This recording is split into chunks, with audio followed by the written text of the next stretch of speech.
So ayan mga Lodi, once nag-create ko ng wallet nyo, hindi ko pinakita kasi syempre, gumawa ko ng password ko. Eto na. Pwedeng i-connect yung dating ginawa nyo na. Okay na mga transaction. Dito sa mission, meron sila dito. Eto, mission E. Kailangan yung gawin to mga Lodi. Importante to. So ganito yung magpapakita sa inyo. Okay? Kung nag-create nyo lang na account nyo. Pero pwedeng yung ginamit yung testnet nung una, pwedeng i-connect nyo yung wallet na yun. So, from MetaMask, diba, pwedeng i-connect nyo. So, gagawin natin yun. So, dito, magsa-sign out ako. And then, ang gagawin ko is import wallet.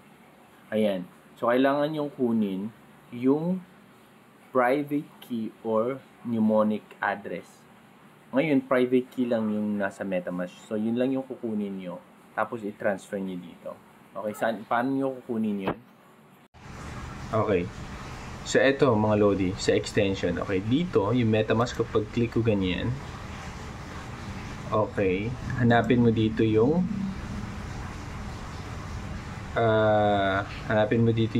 OpenX Long Testnet. Click mo yan, ayan siya. Ngayon, paano mo kukunin yung private key? Click mo ganyan, and then account details. Ngayon, show your private key. Once i-show mo yan, syempre, kailangan mo input yung tawag dito, kailangan mo input yung password mo para maipakita sa'yo. So, hindi ko ipapakita sa inyo kasi, syempre, delikado. So, ganun lang paano kunin yung private key. Tapos, once makuha nyo yan, i-paste nyo dun sa OKX na application. OEX na application. Okay? So, ang gagawin ko na, ipipaste ko lang dito yung private key. Okay? So, hindi ko muna ipakita sa inyo mga Lodi. So, eto na siya mga Lodi. Yung kinuha natin sa MetaMask. So, once nilagay nyo yung private key nyo from MetaMask, next nyo lang, then mag-create kayo ng wallet password nyo. Tapos, eto na siya. Pag tama yung private key na nilagay nyo. Okay? So, ayan na. Pwede ko nang gawin yung mission. Eto. Okay? So, mission, yung lagay natin yung ating email. Make sure na choose nyo ang PH. Ang Pilipinas. And then, submit. Oh, something went wrong daw. Sa ngayon mga Lodi, may problema pa yung pagbabind kasi nakita ko din yung post ng mga ibang kasama natin na nag-error din sa kanila. Okay? So, wag muna natin gawin itong Mission E. Next tayo is dito sa Mission X. Sa Twitter naman. So, ano yung account niyo sa Twitter? Next. Yan, copy natin. Then, punta tayo sa Twitter. Then, post natin. Yan. Tapos, kunin yung link. Tapos, kunin mo itong link. Copy link.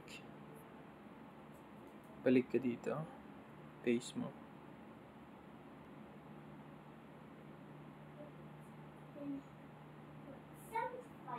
So, medyo nag-ayaw sa akin sa X. Huwag ko munang pakialaman. Next na mission ulit.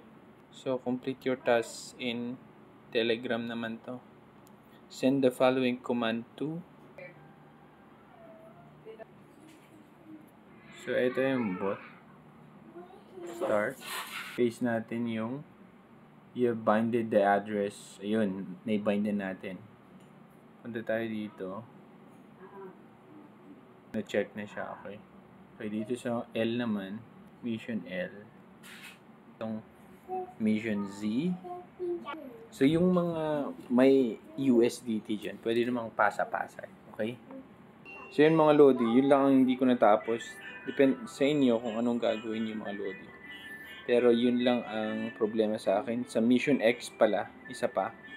Kasi hindi nagre-reflect, saka ito lang. Kumpletuin nyo lang to, okay na.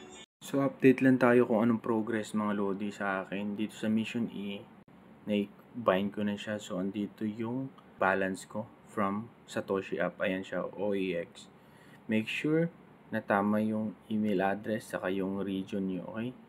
Ngayon, dito sa Mission X, problema pa rin sa akin kasi nga, so ito pa rin yung status niya. So, yung username ko hindi pa green checkmark. Di ko alam kung paano, anong gagawin dito, anong ginawa nyo kasi na-follow ko naman, nagawa ko na lahat ito.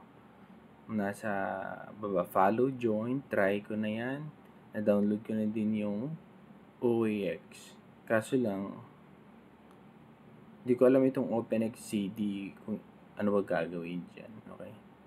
So, yan ang status sa akin dito sa Mission X naman.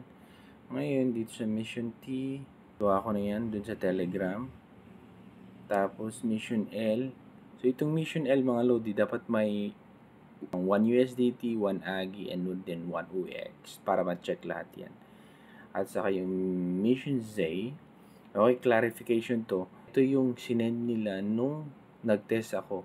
Nung yung unang testnet, yung wala pang app, doon nila sinend, mga Lodi. Okay? Kaya wag niyong hanapin. So, ayun ang update sa akin, mga Lodi. Pa-add lang sa comment kung ano ba gagawin, especially sa Twitter. Kung paano gagawin doon.